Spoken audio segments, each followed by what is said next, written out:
Good morning. I hope everyone had a great weekend. It is a rainy Monday morning, so we are just going to jump right into the review.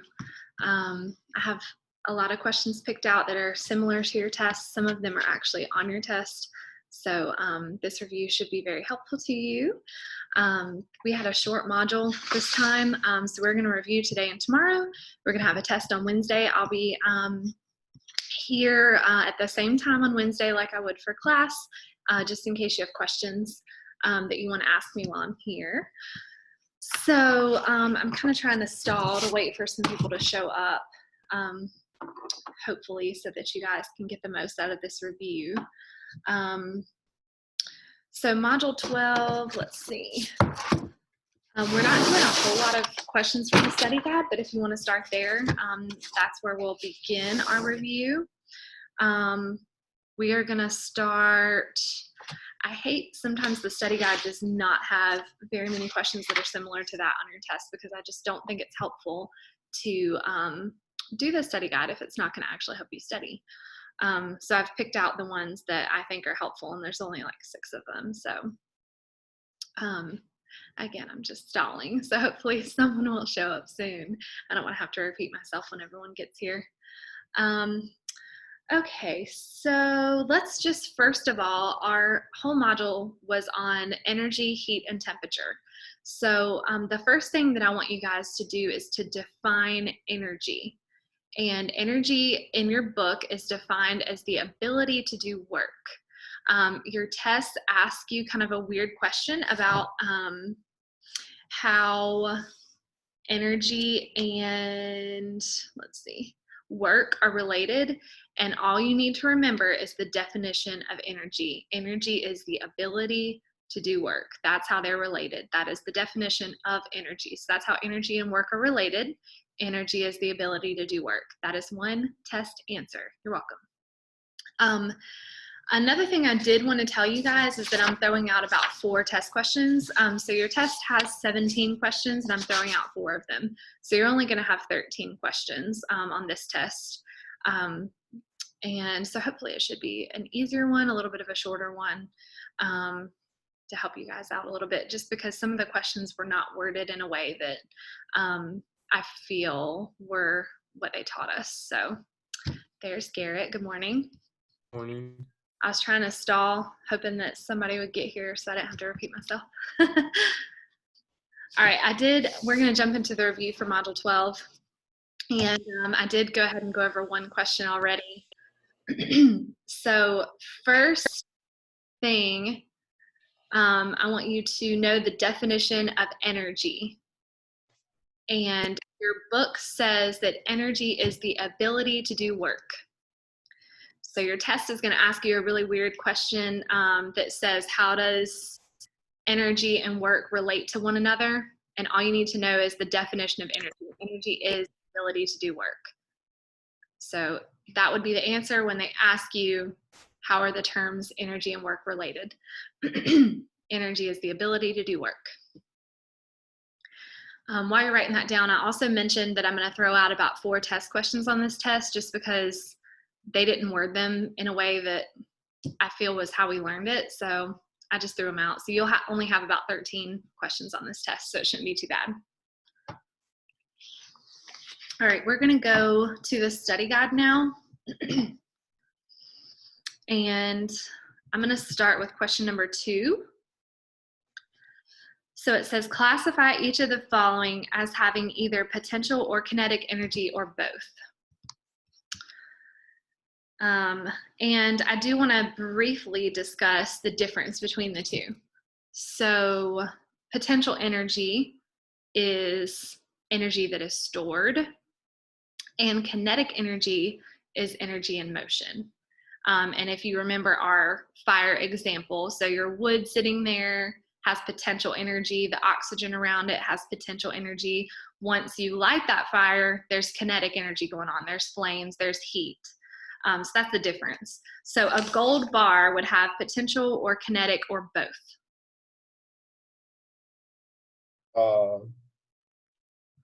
Potential? Yes, potential. And let's see. I'm going to pull up the answers just to make sure. Okay. And then sunlight is B. Would that have potential, kinetic, or both?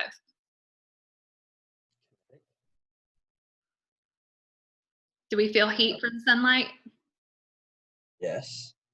So it's kinetic energy. All right, an apple.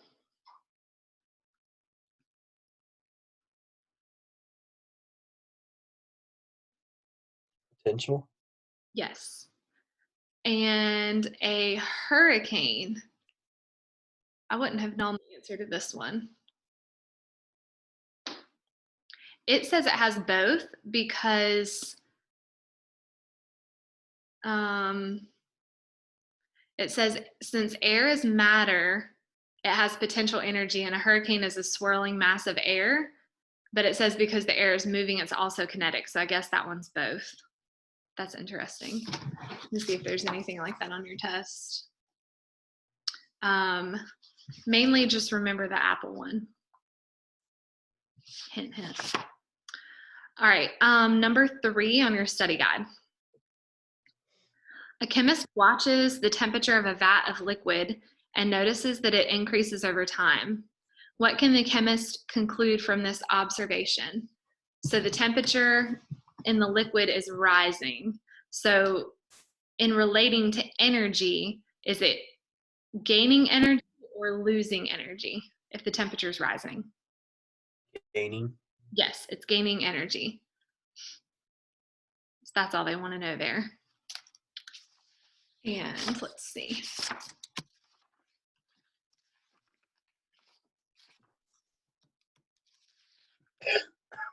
That's very similar to a test question. So you'll want to remember that. Okay, now just flip on over to the practice problems. And let's see, if you want to find somewhere to write, I'm just going to go over a couple questions actually from your test before we start practice problems. So the test is going to ask you to write the first law of thermodynamics in your own words. So let's do that part first. So do you remember that is one of the most important laws of science? Do you remember it? No. It was relating to energy. Energy cannot be created or destroyed. It can only. Yeah. Yep. So you need to remember that.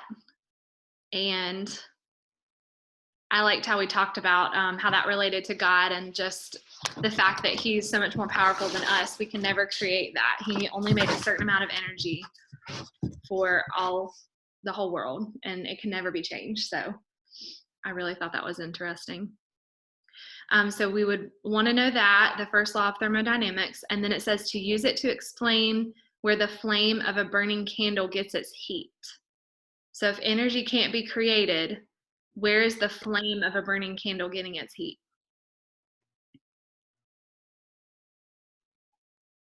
We just talked about potential energy. Oh, from. That's okay, I'm just going to tell you. So the energy was already there because it was stored. It was potential energy, and then once you lit it, it was released. So that's how the flame started and how the heat came out. It's just the energy that was already stored being released.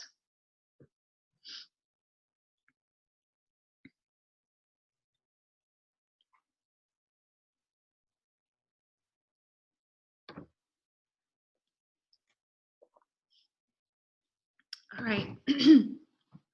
Do you remember what the amount of energy needed to raise the temperature of 1 gram of water by 1 degree Celsius is?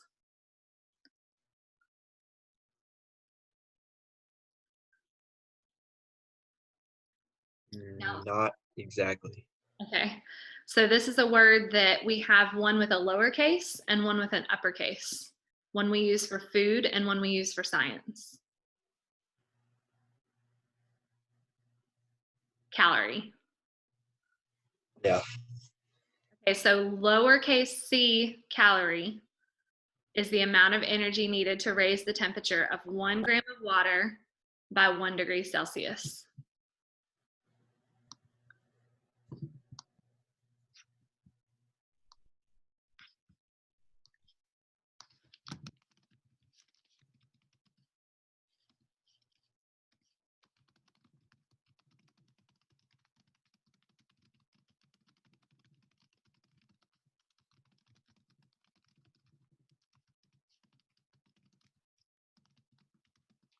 And that's lowercase c, don't forget, because they're going to give you both options.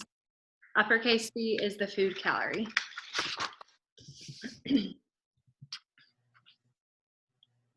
Okay, I'm going to type out a question that is on your test. It's worded really weird, so I want to go over it. Talking about specific heat.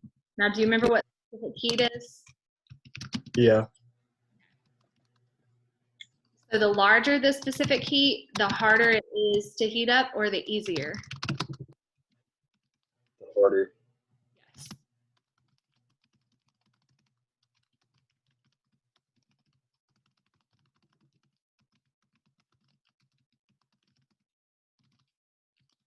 Okay.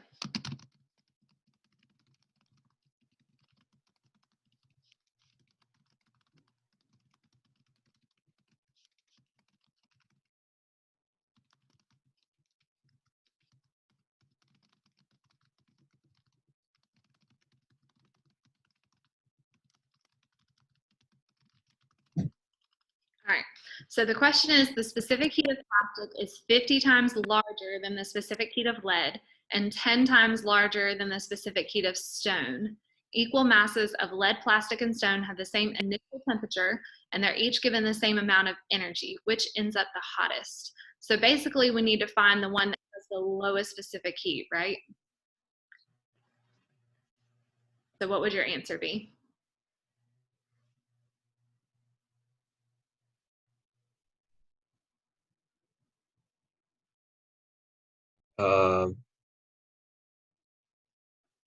Plastic. No, actually, plastic has the largest specific heat here. They word it really strange. That's why I wanted to go over it. It would be lead, because it's saying that the specific heat of plastic is 50 times larger than the specific heat of lead. So that means lead has a lower specific heat. And the specific heat of plastic is 10 times larger than the specific heat of stone. So plastic is still the highest specific heat. Stone is going to be a higher specific heat than lead. So lead is the lowest specific heat. So that's going to be the hottest because it's the easiest to heat up. It's a very strangely worded question. Contemplated throwing it out, but just in case I don't, the answer would be lead. Does that make sense? Okay. All right. So, I did want to go over calorimetry a little bit. I'm sorry, were you saying something? Okay. So calorimetry. We did talk about it when we did some of our questions, our problems. But sorry, it keeps cutting in and out. Can you hear me okay? Yeah. Okay. So when we would do our questions, we were looking at the temperature change when we would figure out our Qs, our energy that was released. And I would always point out that we had to look at the temperature of the metal that was dropped into the calorimeter, because that was going to have a different temperature than your water. So if you were asked a question that said, which of the following statements about calorimetry is not true, this would be your answer. The temperature change of the water and the object will be equal. That is not true, because your metal is going to be hotter, so it's going to have a greater temperature change than your water will every time. So you always have to measure both.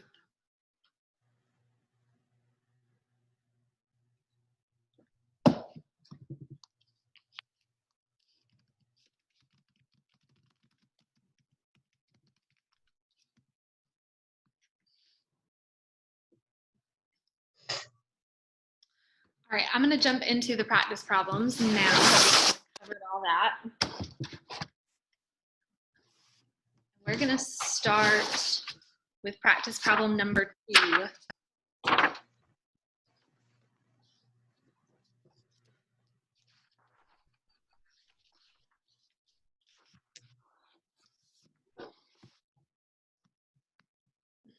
going to clear this out. Okay. How many joules does it take to heat 15.1 kilograms of glass from 15 degrees Celsius to 45 degrees Celsius? It also says to refer to the 12.1, so that is on page, let's see.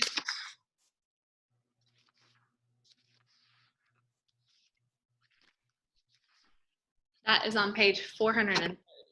All right, so let's see where we start. All right, so they're telling us that it's glass, and we need the table to tell us what the specific heat of glass is. So according to my table, C, the specific heat of glass, is equal to 0.8372.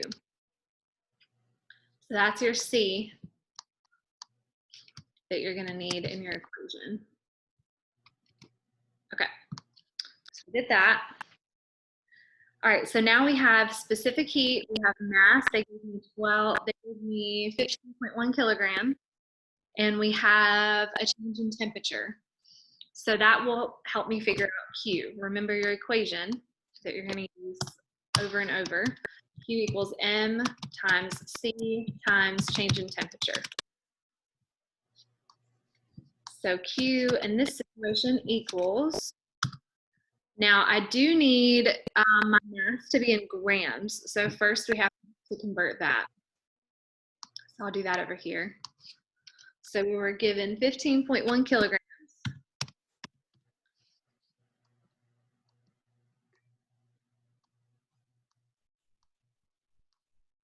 I want kilograms to cancel, so I'm gonna put that on the bottom. And I know there are 1,000 grams in a kilogram. So we will get 1, 2, 3. I would just use a number. They put it in scientific notation. I'm not gonna do that. So 15.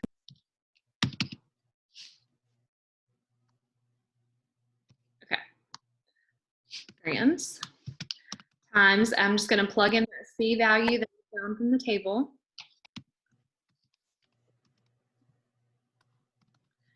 And then I'm gonna put in parentheses my change in temperature because I have to subtract. So it says the initial temperature is 15 degrees Celsius and the final is 45. So to find the change in temperature, we subtract the final temperature minus the initial temperature. And you can plug this into your calculator just like that.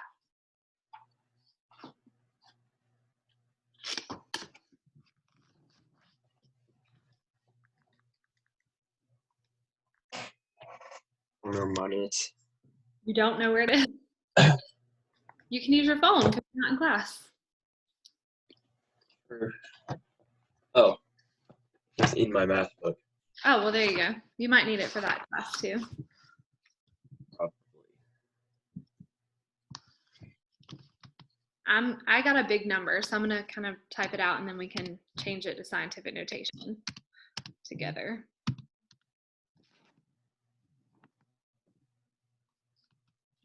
And tell me if you get the same thing as me when you get there.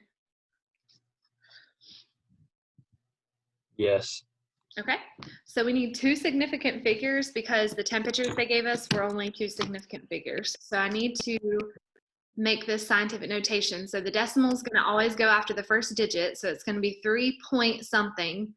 Well, this is a 7, and the 9 after it is going to actually turn it into an 8. So I'm going to get 3.8 times 10 to the, and I'm going to count how many, what power. So we're going to go 1, 2, 3, 4, 5, the 5th power.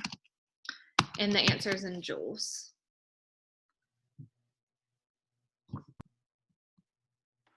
Pretty easy. That one is an 8-point question, one similar to it on your test, so shouldn't be too hard.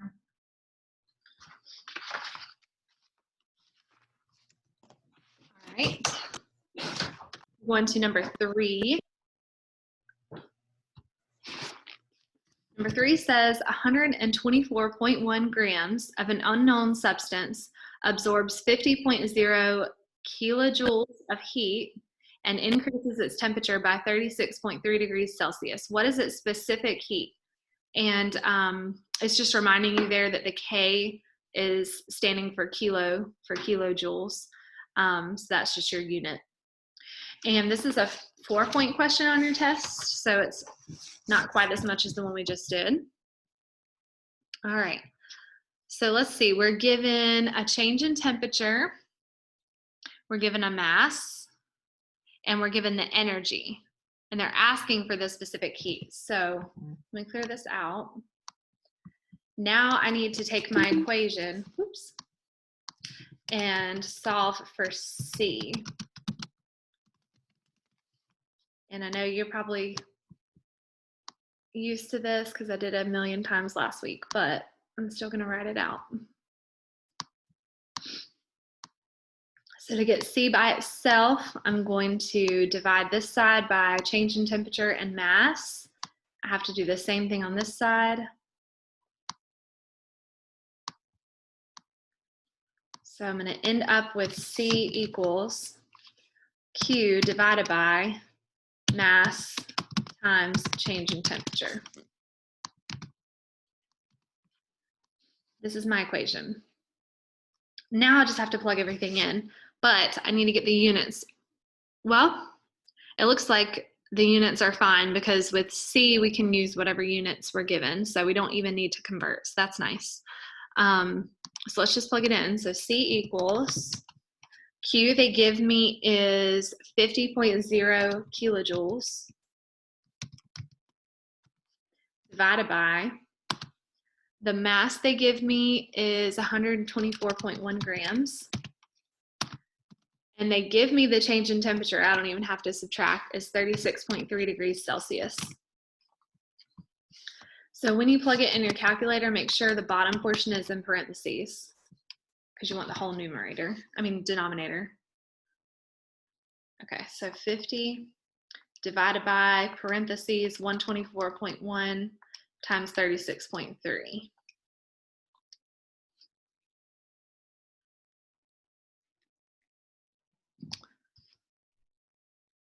You can let me know what you get.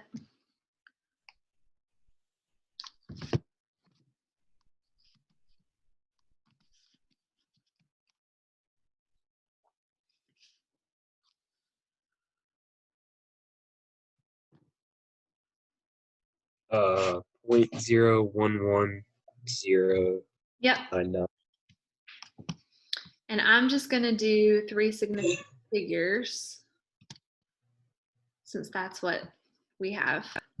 And the answer will be in just all the units that were given here. That's why I left them in the problem so you could kind of see. So the unit we're left with is kilojoules divided by grams times degrees Celsius. Kind of a crazy unit, but if you just look at what you're given, you just basically fill it in.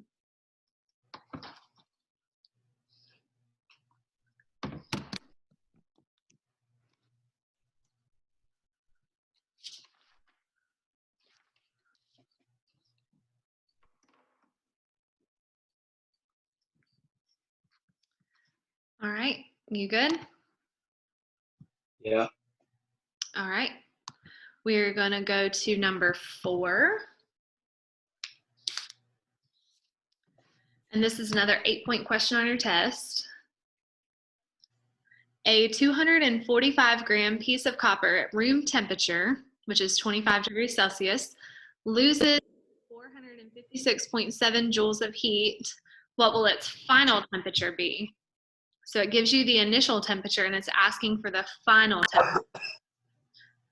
So now we're using the same equation pretty much every time. We're just going to rearrange it. So now I need final temperature, and in order to get final temperature, I'm gonna need the change in temperature. So I'm just gonna rearrange this like I did before. So I'm gonna divide this side by mass and C to get this by itself. Do the same thing on the other side. So I'm left with change in temperature equals Q divided by mass times specific heat. And then we'll just fill it in.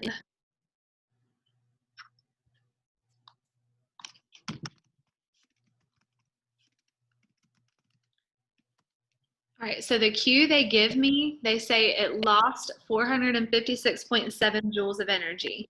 Now, an important thing here, it's telling you it lost this energy. So is it going to be positive or negative? Negative. Yes. So negative 456.7 joules is your Q divided by, I'm going to go ahead and put a parenthesis because I'm going to have the whole denominators. I'm wanting to divide by that. So the mass, 245 grams, times the specific heat, and it tells me it's copper, so I have to use that table again on page 430. You might want to bookmark it for your test, but it tells me it's 0.3851.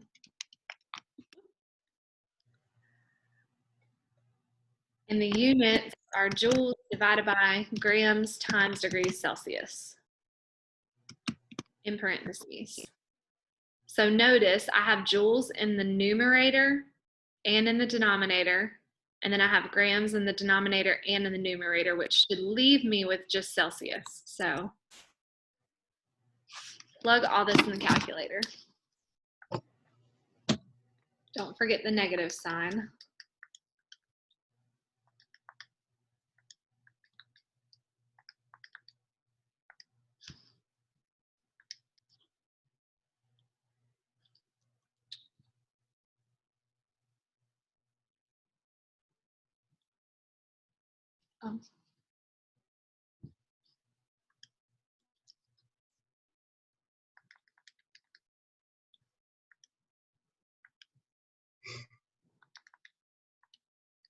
I made a mistake and put 0.03851, and that changed my answer. Okay, so now I got it.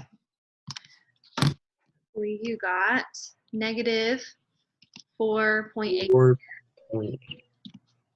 Yep, and that's degrees Celsius. So this is your change in temperature.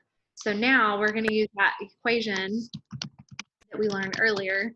Change in temperature is equal to the final temperature minus initial temperature. So now we're going to plug that in. Or first I can solve for final temperature. So to solve for final, I'm going to add initial temperature over here. And do the same thing to this side.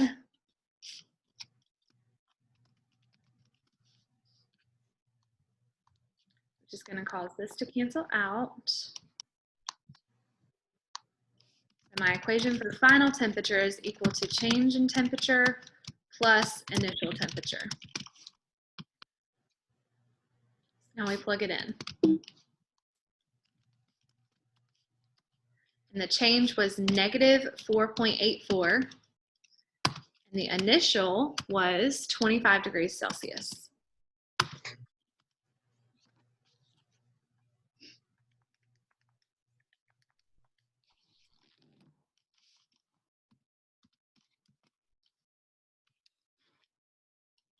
And it looks like you need two significant figures because you're just given 25, so I need to change this to 21. That's what I Oh, would no. have done, but it looks like they use scientific notation. I'm not quite sure why. Oh, it says because, yeah, I would do 21 because it says with addition and subtraction, you need to report it to the same, and this it needs to be to the ones place. So I would say 21 degrees Celsius.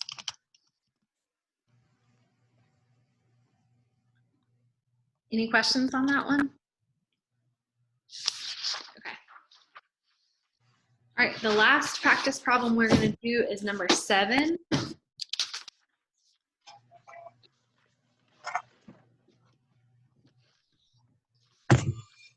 And then we will probably end with this one, and then we'll only have one more question to do tomorrow that's pretty long. And you know what?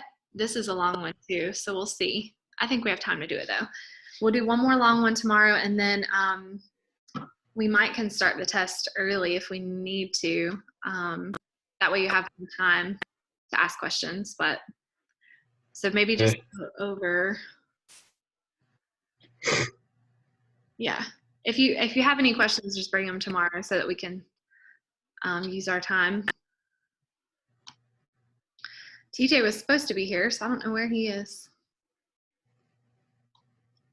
All right, number 7. A calorimeter is filled with 150.0 grams of water at 24.1 degrees Celsius. A 50.0 gram sample of a metal at 100.0 degrees Celsius is dropped in this calorimeter and causes a temperature increase of 5.4 degrees Celsius. What is the specific heat of the metal? And it says to ignore the calorimeter in this problem, so I don't have to find the heat that was absorbed by the calorimeter. So this is a 12-point question on your test.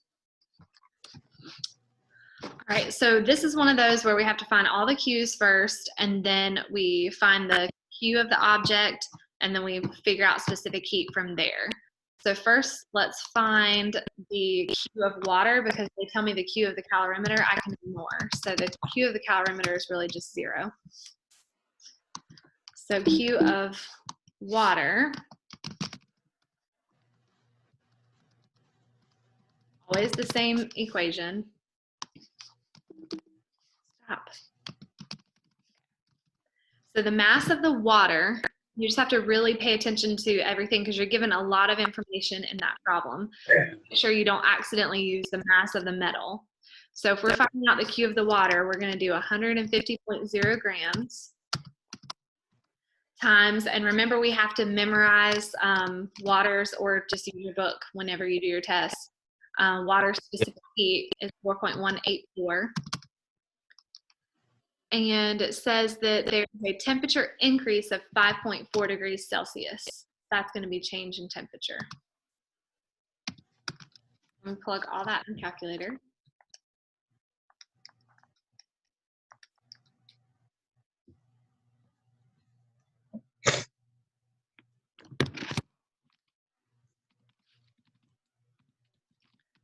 And we need to go to 2 significant figures. So we're going to have to use scientific notation. My decimal is going to go here. This 8 is going to cause this 3 to be a 4. So it's going to be 3.4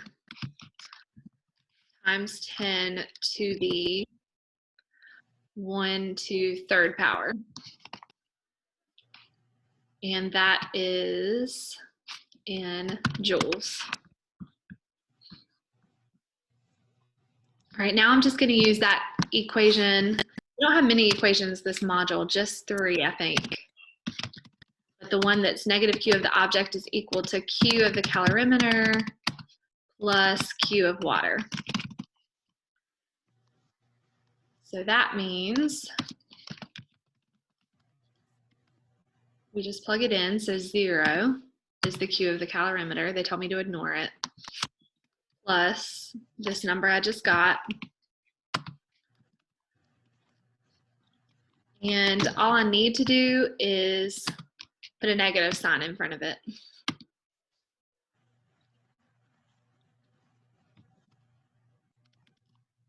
Sorry, it went to the other line. Hopefully you can read that.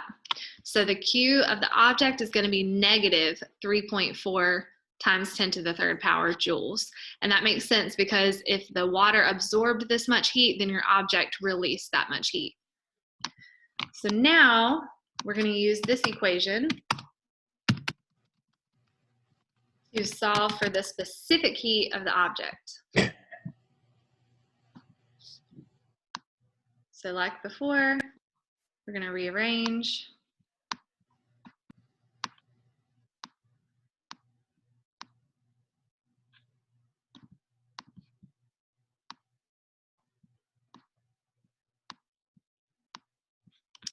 So my equation for specific heat is equal to Q divided by mass times change in temperature.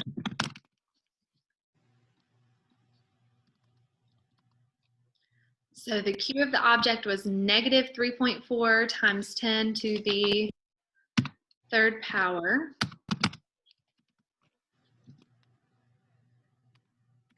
Divided by, and I'm going to do parentheses. And now we're talking about the metal. So the mass of the metal was 50 grams, sorry. 50 grams times, and then I need another set of parentheses for the change in temperature. So the final temperature, this is interesting. We might want to kind of solve this to the side because they give me, you kind of have to think here. They give me that the metal is 100 degrees Celsius, and they tell me that it caused a temperature increase of 5.4 degrees Celsius of the water, and they give me the initial temperature of the water. So I need to figure out the final temperature of the water. So final temperature of the water is equal to 24.1 plus 5.4.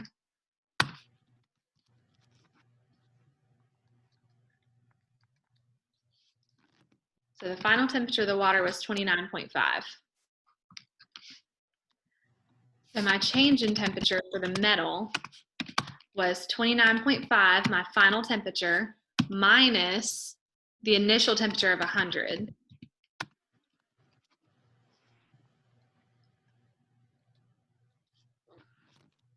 Negative 70.5. So I'm just going to plug that in here.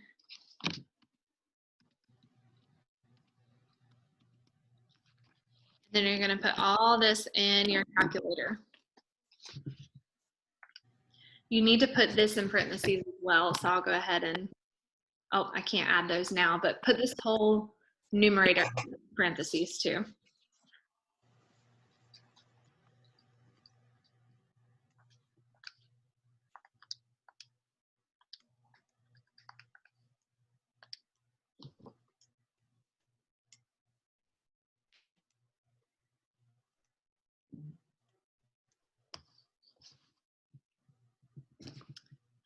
You let me know what you get.